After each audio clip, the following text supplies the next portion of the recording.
Bonjour les amis, bienvenue dans ce numéro 23 du billet de la bourse sans stress en date du 15 mars 2019.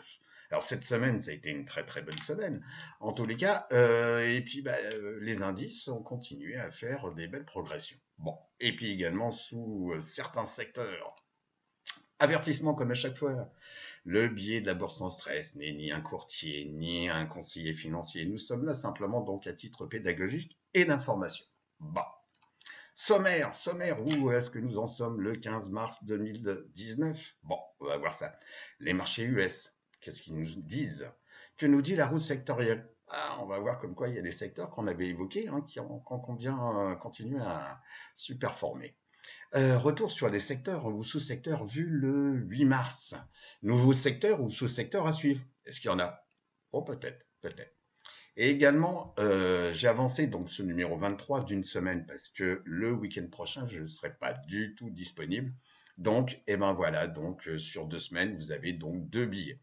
Et puis également un petit conseil, alors c'est juste un petit conseil, vous faites comme vous voulez. En tous les cas, je vous suggère de revenir voir le billet numéro 16 sur la Financial Timetable. Voilà. Parce que on avait vu cette table qui remonte déjà d'un paquet d'années, et on avait vu comme quoi 2018-2019, parce que c'est pas à 6 mois après, si vous voulez, comme quoi effectivement on avait dit comme quoi les marchés étaient peut-être un peu chers, et puis tout compte fait, on a eu quand même une belle chute, et puis là les indices se reprennent. Bon, il faut être toujours prudent. On attaque.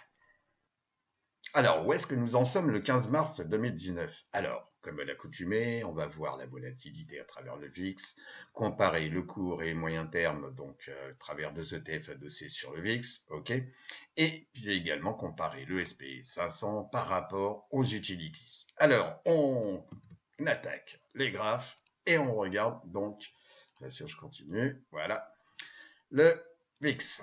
Alors le VIX, vous voyez donc, on s'était vu donc le 8 mars, on était venu retester donc la SMA 50, etc. Et puis, on avait essayé, mais on n'avait pas clôturé franchement, donc au-dessus de la SMA 200D, bien sûr. Et puis là, de nouveau, la quiétude, tout va bien, etc., etc. Je vous avais évoqué que j'avais pris une position sur le VIX, là, donc j'en avais profité, j'avais tout clôturé, donc le vendredi 8. Et puis là, voilà, tout va bien, la bonne humeur, le VIX ne fait que baisser, ce qui a une incidence directe sur les primes d'option, puisqu'effectivement, les primes ont tendance à baisser. Voilà. Alors, on revient donc sur des niveaux ici, voilà, de support relativement importants. Bon, qu'on retrouve plusieurs fois. Vous voyez. Bon, alors on va voir. Bon, même si ici, oui, donc si je grossis, voilà, tac, avec TradingView, bon, même si, bon, on a un petit marteau là sur la clôture du 15. Bon, on va voir ça, on va voir ça. Je suis ça de près. Je prendrai peut-être des positions. J'attends la semaine prochaine sur le VX pour profiter simplement des petits élans, etc. Donc c'est vraiment des petits swings, mais de temps en temps ça vaut le coup. Voilà. Alors, on va regarder maintenant donc la comparaison court terme, moyen terme. Bon, on voit à peu près que c'est la même chose. Vous voyez. Donc, on l'avait évoqué la semaine dernière. Et puis là, cette semaine, les marchés sont repartis à la hausse. Certains secteurs comme technologie ont reboosté fortement, etc. Bon, il y en a d'autres, on va les évoquer. Bon, en tous les cas, a priori, tout va bien. Bon. Et on revient tester des zones ici, donc de support. Bon.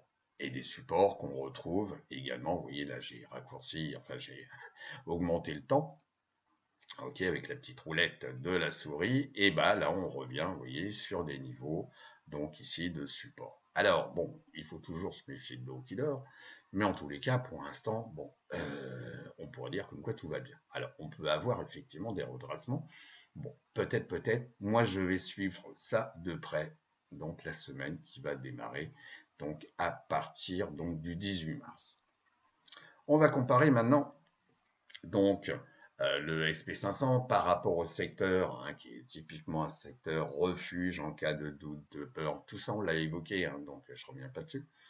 Donc là, c'est voilà, si je me mets sur une période relativement longue, donc sur un an, on voit comme quoi on s'est bien réveillé, hein, par rapport donc ici donc à la fin d'année, on s'est bien réveillé, le SP500 a été plus réactif que l'XLU, et puis là, on a une petite phase de congestion, et puis on est reparti dans l'autre sens, en ayant donc clôturé, donc déjà on était sous la SMA 10, hein, on a cassé la 50 donc de la comparaison, et puis là, vendredi, hein, si je grossis, on a clôturé légèrement au-dessus. Mais pour l'instant, si vous voulez, il ne faut pas s'imaginer des plans sur la comète, hein.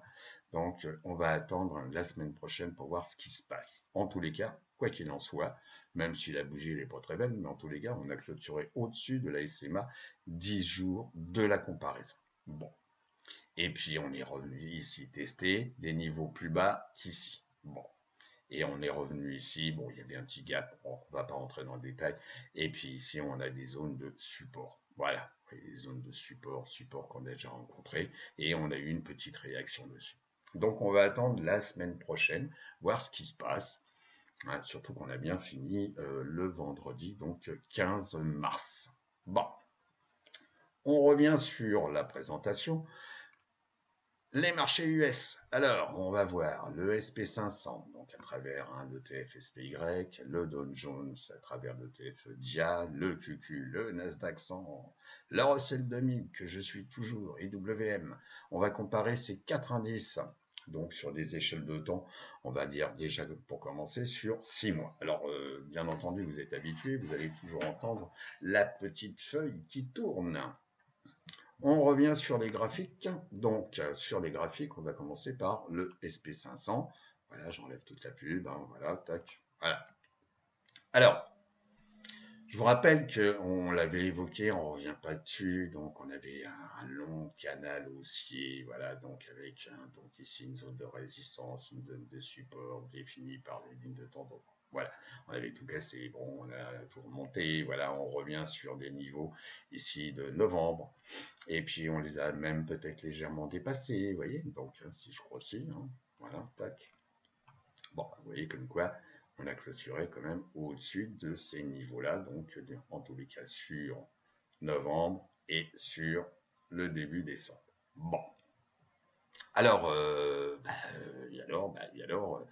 est-ce que effectivement le SP500 est parti pour revenir donc tester, puisque si je fais ça, oui, je maintiens, voilà, tac, je tire ma ligne de tendance. Est-ce qu'on va venir retester donc ici des niveaux, donc ici qui étaient anciennement des niveaux de support et qui deviennent une résistance, ou est-ce qu'on va venir tester ici donc la ligne de tendance haussière, ok, donc qui est un support, qui était un support et maintenant qui s'est transformé en résistance, et c'est le temps qui va me le dire, et entre autres cette semaine. Mais en tous les cas, on peut voir comme quoi un très bon comportement cette semaine, et surtout qu'en plus, si on se met ici en weekly, juste une petite remarque, on n'a pas complètement comblé, si vous voulez, donc ici, la bougie de la semaine dernière, donc c'est puisque je rappelle, on est en une semaine, donc on a clôturé, oui effectivement, on a bien clôturé, une belle bougie, ok, on est à l'intérieur de l'autre, même si on est une petite flamèche là, mais en tous les cas, pour l'instant, on n'a pas dépassé ici, donc en clôture, le niveau d'ouverture de la semaine dernière. Bon, alors on va attendre, mais en tous les cas, on a tenté quand même de compenser la forte chute d'ici, ok, puisqu'on avait clôturé là la semaine dernière, et là, donc le 15, on a clôturé ici. Bon, en tous les cas, c'est peut-être révélateur. Bon, le Dow Jones à travers le DIA. Bon, et si vous voulez, là c'est également une très bonne semaine.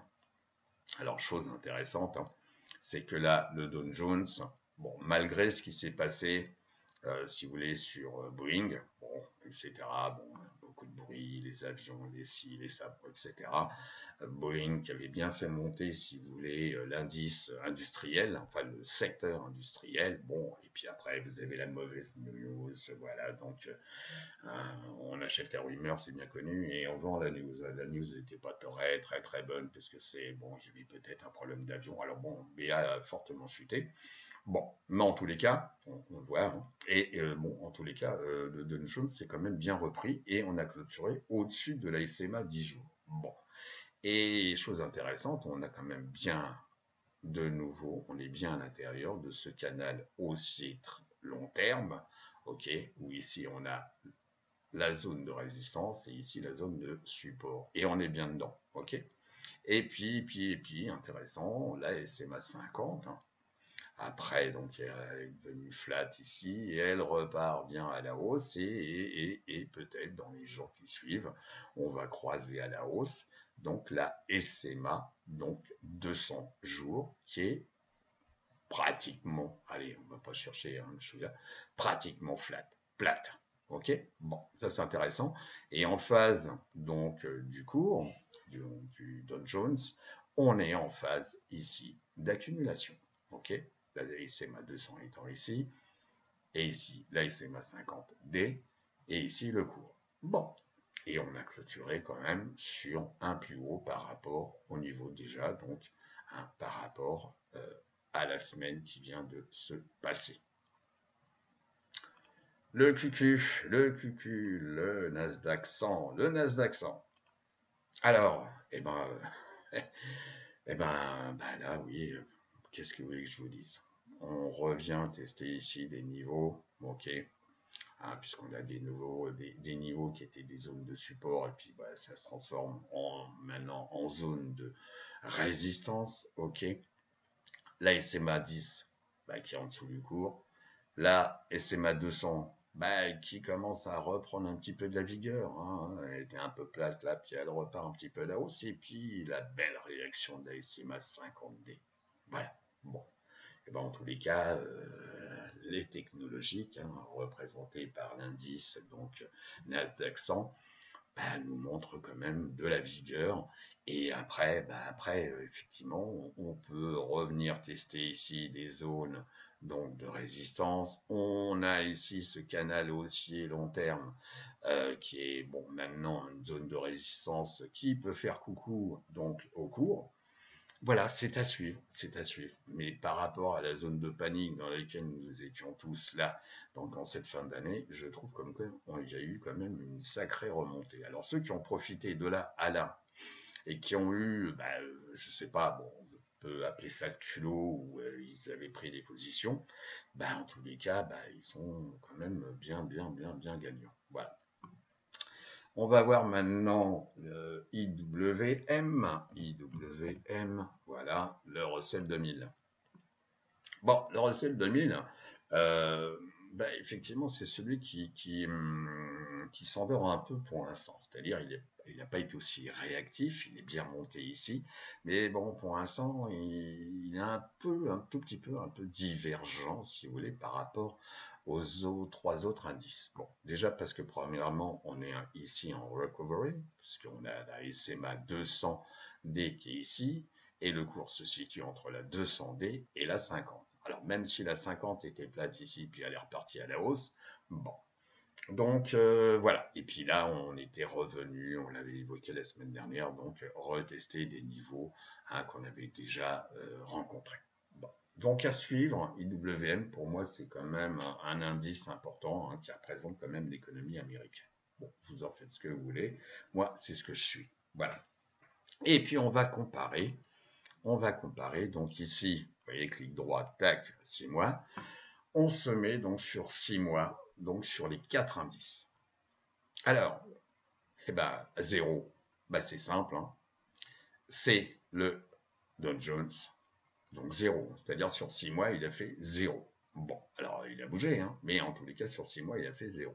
Le deuxième, c'est le SP500. Bon, le troisième, c'est les technologies, le Nasdaq 100. Bon, Et le dernier, c'est ce que je viens, qui s'endort un peu, c'est le Russell 2000.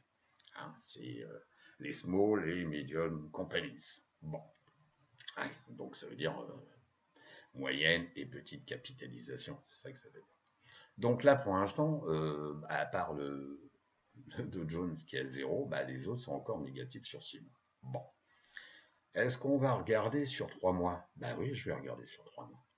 Et sur 3 mois, la donne est un peu différente, parce que je vous rappelle que pour faire du 6 mois, il faut faire du 3 mois. Et pour faire du 3 mois, il faut faire du journalier. Et puis pour faire du journalier, il faut faire du hourly, c'est-à-dire en heure, en horaire. Bon. Et bien là, sur 3 mois, le premier, c'est quand même celui qui vient se réveiller, c'est la technologie, le Nasdaq 100, donc avec une progression de plus 11% sur 3 mois. C'est pas mal quand même. 10%, 10,43 pour le Russell 2000. Qui se réveille, en tous les cas. Bon. Et puis le troisième, le SP500. Bon, avec 9,11% de progression sur 3 mois. Et puis, voilà le Dow Jones qui est le petit dernier à 5,9%. Bon, oui, comme quoi c'est quand même intéressant. Je tourne la page, vous êtes habitués. Que nous dit la roue sectorielle? Alors, la roue sectorielle, on avait tout ça évoqué, etc., etc. Bon. Alors, on va voir où est-ce qu'on nous en sommes sur les secteurs qui composent la roue sectorielle. Donc, on va revenir voir les cours.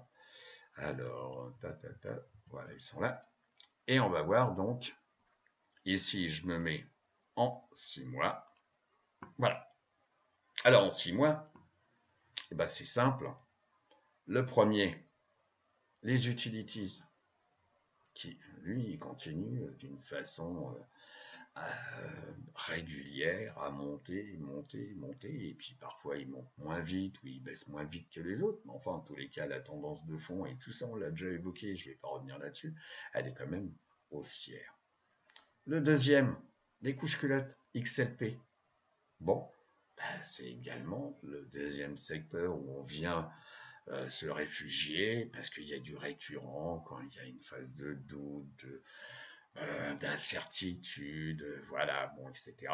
Bon, et puis également, on voit bien, puisque ici, c'est quand même un secteur par rapport à d'autres qui a le moins baissé, et comme les utilities, vous voyez, par rapport à ce qui s'est passé au mois de décembre. Bon, voilà, ça ne fait que confirmer ce que je vous explique. Le troisième, bon, ça c'est le secteur que je ne traite pas trop, enfin, voire pas du tout, comme je vous l'ai déjà expliqué, mais je le regarde, c'est les télécoms. Et puis tous les autres, sur 6 mois, c'est simple, tous les autres, ils sont négatifs. Et le dernier, c'est l'énergie, XLE. Bon. Alors XLE, comme je vous l'ai expliqué, c'est le seul truc qui me manquait vraiment pour confirmer la phase, si vous voulez, de récession. Donc je reviens sur le... Voilà, parce qu'effectivement, à un moment donné, on en était là, vous voyez. Donc, bon, on aurait pu dire, voilà, c'est la phase de compression, etc. Mais bon, l'énergie n'avait pas fait vraiment des plus hauts, c'est-à-dire, bon, il montait à un moment donné parce que les autres baissaient, mais en tous les cas, bon, ça manquait un peu de vigueur. Bon, et la fin d'un cycle se fait toujours par l'augmentation. Alors, c'était vrai dans le passé, alors est-ce que demain ça va être vrai encore? Bon, peut-être point d'interrogation, mais parfois le passé sert toujours. Donc l'énergie est toujours un secteur qui a tendance à monter dans les fins de cycle. Et bon, pour l'instant, il n'était pas trop monté. Bon, on revient sur les cours. Voilà. Donc voilà. Alors, si on regarde, donc on va regarder également un autre type de présentation. Voilà. Bon, il n'y aura pas de coupure parce qu'effectivement, j'avais pas tourné, vous êtes habitués à le son de la page qui tourne, enfin que je tourne. Donc, je vous présente cette fois-ci quelque chose de nouveau, un autre type de représentation. C'est-à-dire qu'on voit parfois des graphes, comme ici, voilà, on regarde des graphes, voilà, bon. Alors pour celui qui est visuel, c'est bon, c'est bien et tout. Alors je vous présente une autre façon de voir les choses. C'est, voilà, toujours sur, alors là on va avoir ça sur, donc c'est un tableau avec tous les secteurs que je suis. Ok. avec les phases ici bien connues, hein, je vous rappelle les 6 phases donc d'un cours entre bullish, bearish, accumulation, recovery, etc. Bon. Et là, vous avez tous les secteurs et sous-secteurs que je suis, qui va donc avec la comparaison avec le SP500, les utilities, le real estate, vous voyez, c'est pas la première fois que j'en parle, consumer staples, ça vous connaissez, c'est les couches culottes, les semi-conducteurs, la santé, la technologie, consumer XLY, consumer discretionary, industrials, la construction de maisons, à travers l'ETF XHB, j'en ai déjà parlé, les financières, le matériau de base, les transports, très important, et vous savez pourquoi, l'énergie et le retail XRT, que j'ai déjà évoqué. Et puis là, comment lire le tableau, vous aurez le temps, hein, vous appuyez sur pause et puis vous le regarderez. Donc ici, c'est l'évolution sur une semaine, donc 5 jours, ok, de trading, donc une semaine. Ici, sur 3 mois, c'est ce qu'on regarde aussi très souvent, l'évolution hein, des secteurs sur 3 mois. Ici, sur 6 mois, et là, c'est depuis le début d'année. Bon, alors là, c'est la même chose, hein, on voit comme quoi depuis 6 mois, il y a donc, même si on a rajouté donc des sous-secteurs, on a les utilities qui sont positifs et le real estate, ok. Et ici les couches culottes. Bon, oui, c'est ce qu'on vient de voir. Il n'y a pas dans ce tableau les télécoms, c'est pour ça qu'ils n'apparaissent pas. Et donc, parce que déjà, ça m'intéresse pas trop, hein, pour celui qui veut s'occuper des télécoms, il fait comme il veut. Hein. Et puis, donc, vous voyez, sur 6 mois, il n'y en a que 3 qui sont positifs. Et tous les autres sont négatifs. Bon. Et le pire, ici, puisqu'il est classé dernier sur 6 mois, c'est le retail. Bon. Par contre, si on regarde sur 3 mois, on voit comme quoi sur 3 mois, il y en a quelques-uns qui sont bien réveillés. Je ne saurais pas dire. Les semi-conducteurs, on les a déjà évoqués. Ici, vous avez la technologie. Et ici, donc, la construction de maisons, donc à travers l'ETF XHB.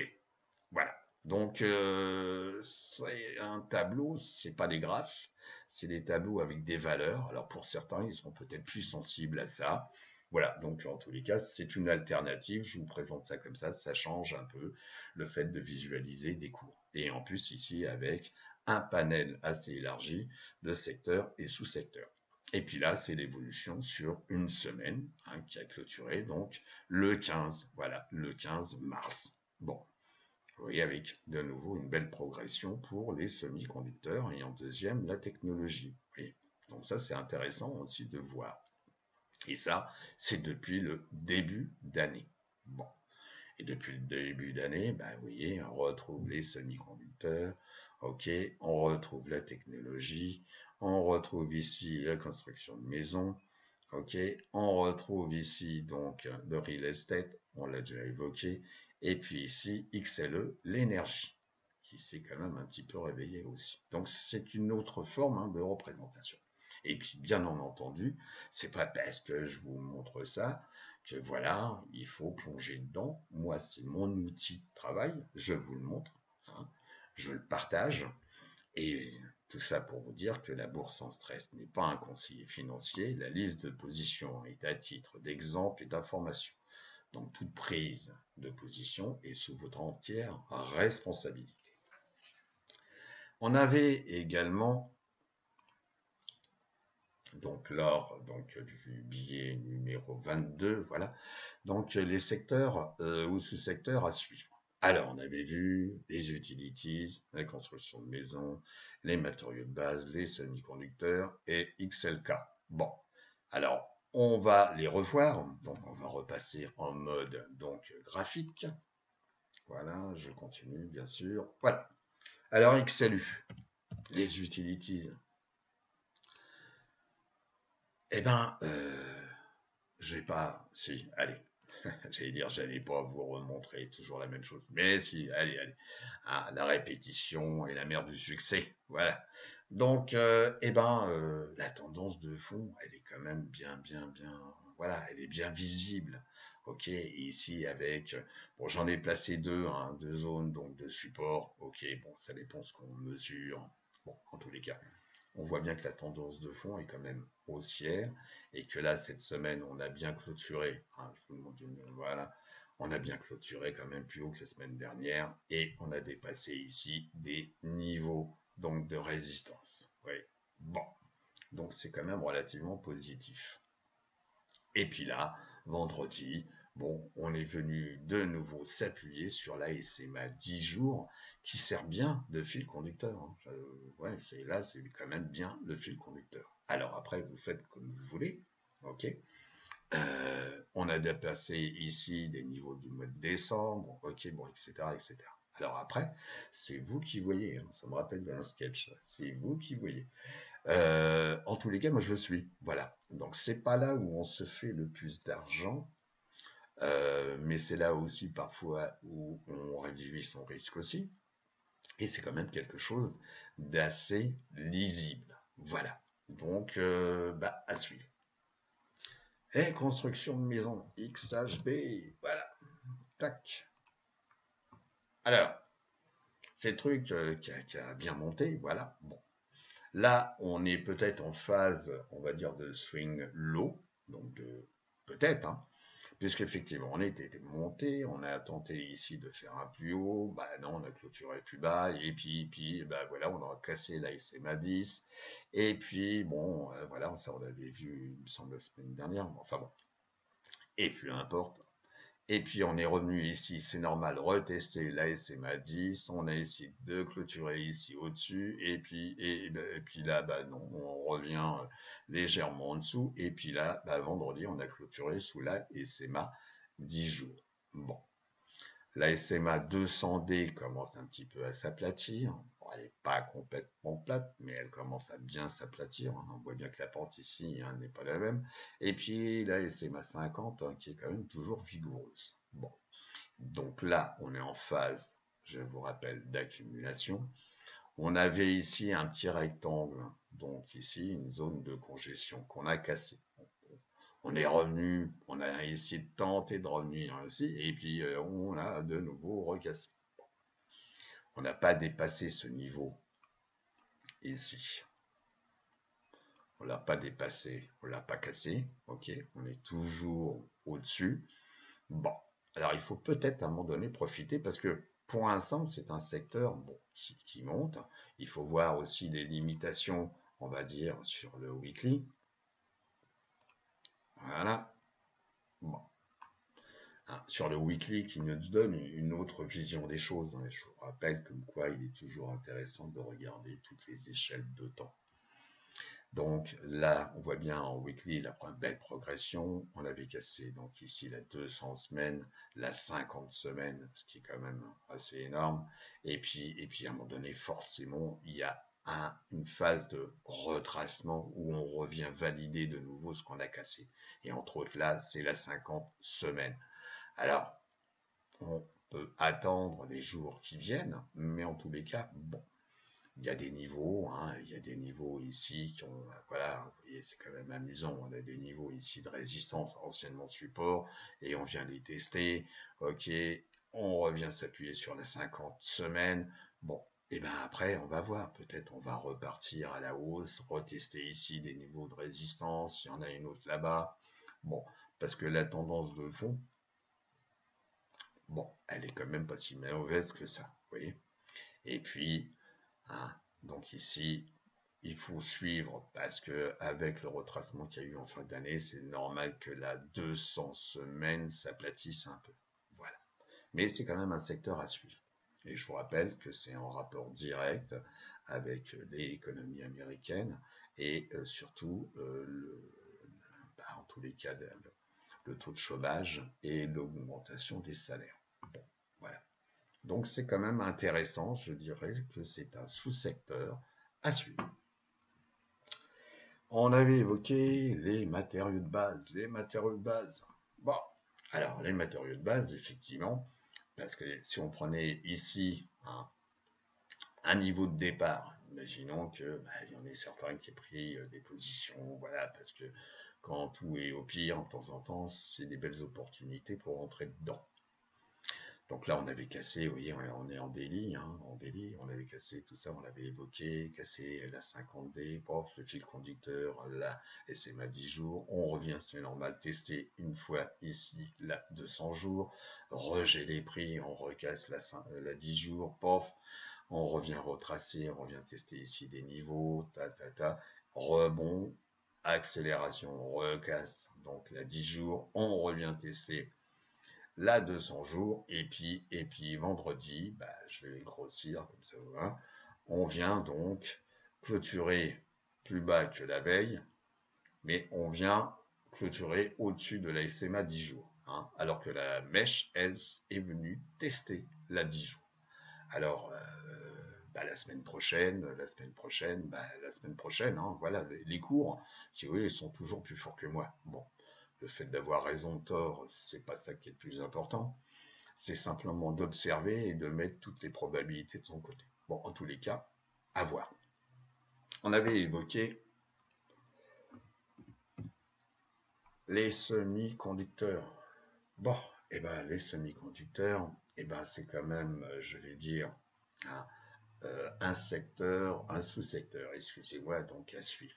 Là, c'est très simple, le 15, on a clôturé plus haut, qu'on avait clôturé ici, on avait une zone de congestion, même si on a eu du retracement pour retester la 200, donc la 200 jours, ok, on est reparti comme une fusée et puis on a cassé, donc la 10 jours ici, et on est certainement tenté, hein, de revenir ici sur des zones, bon, ici, hein, il suffit de voir, on a clôturé au-dessus des zones, ici, ex-support, devenu résistance. Bon, ce sont mes zones à moi, vous faites comme vous voulez. Alors peut-être que la tentative est forte de revenir ici sur le canal, donc ici la zone de ex-support, qui maintenant va devenir une résistance, de tendance, donc de long terme, si on se met ici en weekly. Oui. Bon. Alors, c'est à suivre, c'est à suivre, hein, parce que ici on avait, hein, une première ligne de tendance, j'en ai dessiné une autre qui correspondait donc à quelques semaines. Bon, on avait ici une zone de congestion, donc on est toujours en weekly, etc. Et puis on a cassé tout ça. Donc c'est quand même un secteur à suivre, et je vous rappelle que les semi-conducteurs, c'est le nerf de la guerre dans toutes les technologies, quelles qu'elles soient. Voilà.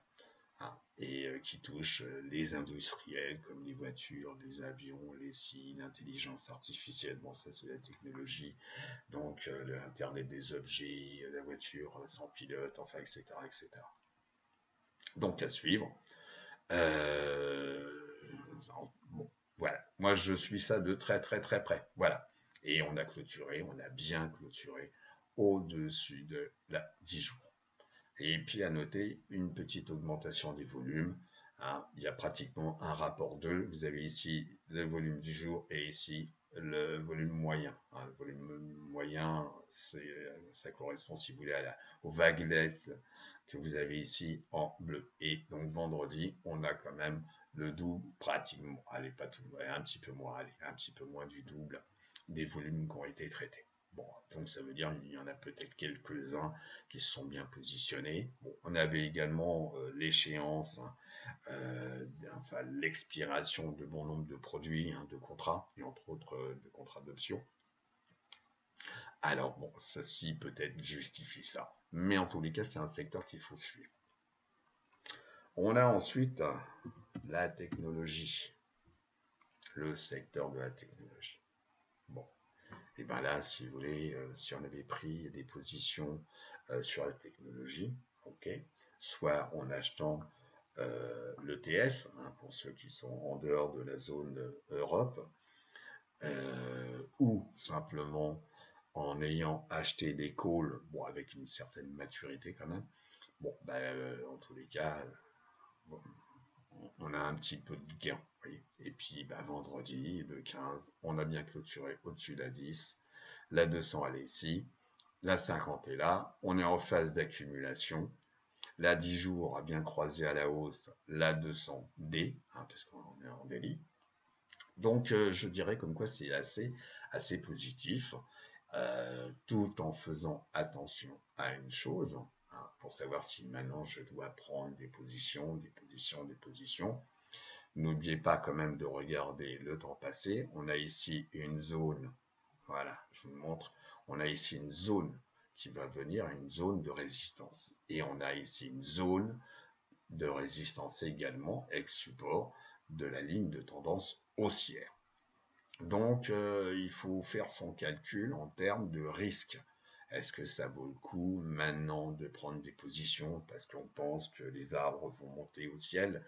Je pense que vu la progression qu'il y a quand même eu ici, bon, je vous dis pas d'être prudent, mais il faut être lucide. Et c'est quand même, à un moment donné, c'est peut-être parfois un peu tard de monter dans le train parce qu'il est déjà très loin. Voilà. Donc il faut peut-être attendre qu'il revienne, ou qu'il fasse marche arrière, et puis profiter de ce moment-là pour monter dans le train, comme je dis assez souvent. On revient sur la présentation. Est-ce qu'il y a des secteurs ou ce secteur à suivre donc pour les semaines ou la semaine qui vient? Eh bien, oui, on retrouve toujours un peu les mêmes. Je vous ai indiqué XLK. On vient de voir, on ne va pas regarder ça de nouveau. Parce que, si vous voulez, quand je donne ici des informations, donc, enfin des informations, oui, des informations à suivre, ça ne veut pas dire que ça y est, dès lundi ou mardi, on prend des positions. C'est des secteurs qu'il faut marquer sur un petit cahier, voilà, et puis vous le notez. Et profitez peut-être parfois des phases de retracement pour monter dans le train, comme je dis. Donc, la technologie, les semi-conducteurs, on va voir ça.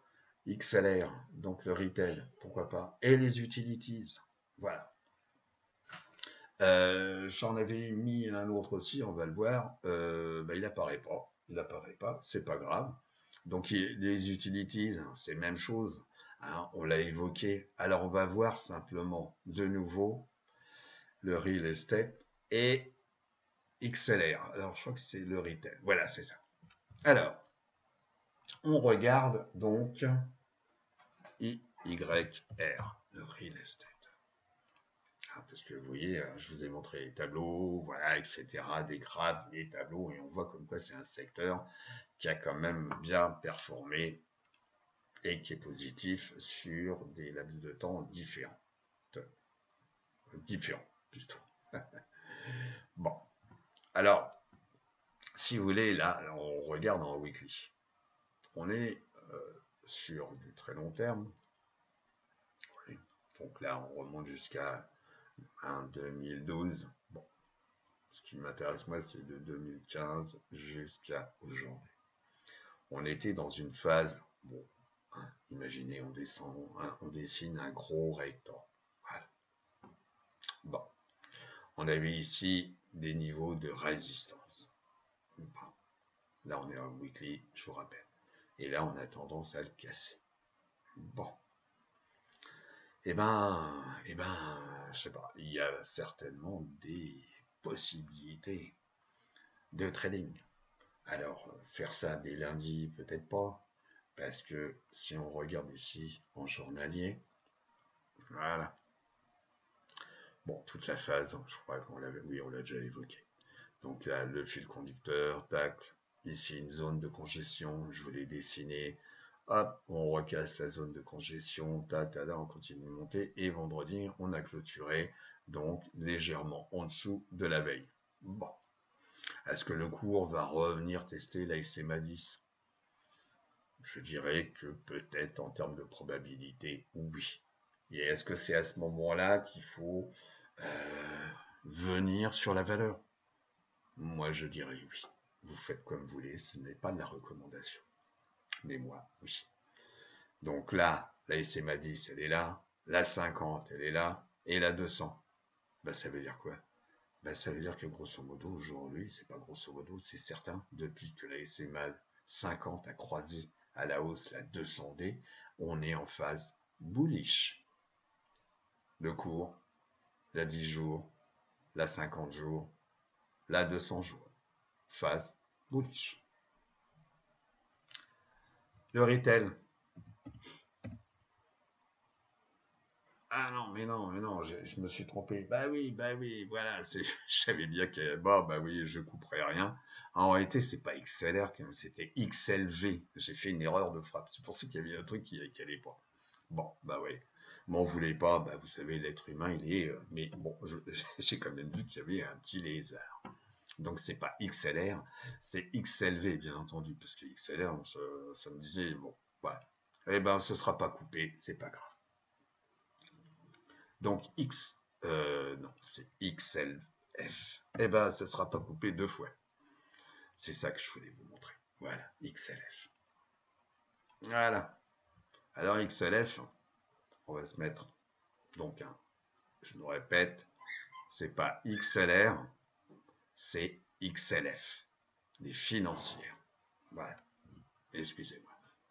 Donc là, on a eu, bah, vous voyez ce qui s'est passé. On est revenu ici, on est en weekly. Je vous rappelle, cassé donc la 10 semaines. Et ici, on revient tester donc la 50 semaines. Bon. Et ici, on s'appuie sur la 10 semaines. En journalier, si on regarde un peu ce que ça fait, on voit comme quoi hein, la moyenne mobile 200 jours joue bien, parfaitement son rôle de résistance. Bon. Et qu'on revient ici, on a eu un rejet des prix, donc on a retracé, on a recoupé, on est revenu s'approcher, donc pratiquement testé la 50 jours, action, réaction, on recoupe la 10 jours et on revient tester la 200 jours. Bon, alors est-ce que on va casser définitivement la 200 jours, tout en sachant qu'on risque peut-être de la casser et revenir la tester. Ok. La 50 jours ici, elle est quand même bien montante. On est en phase actuellement de recovery.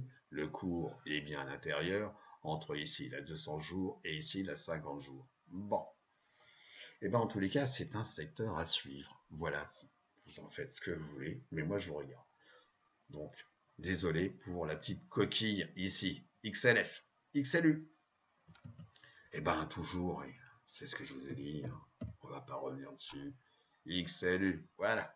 Bon, donc à suivre, c'est le secteur, par définition, qui monte depuis un paquet de temps, qui est monté ou qui a moins baissé pendant des moments difficiles, mais en tous les cas, c'est un produit qui peut apporter du récurrent. Voilà. Voilà les amis. Donc, je pense que j'ai abordé tous les sujets. Donc, je répète également, regardez de nouveau peut-être, enfin si ça vous intéresse, hein, donc le billet numéro 16 concernant la Financial Timetable. Voilà. En tous les cas, je vous souhaite une excellente semaine de trading. Portez-vous bien et on se retrouve, je dirais minimum, dans 15 jours. Hein, puisque je vous répète, le week-end prochain, je ne serai pas du tout disponible. Voilà. En tout cas, portez-vous bien, les amis, et je vous dis à très très bientôt. Au revoir.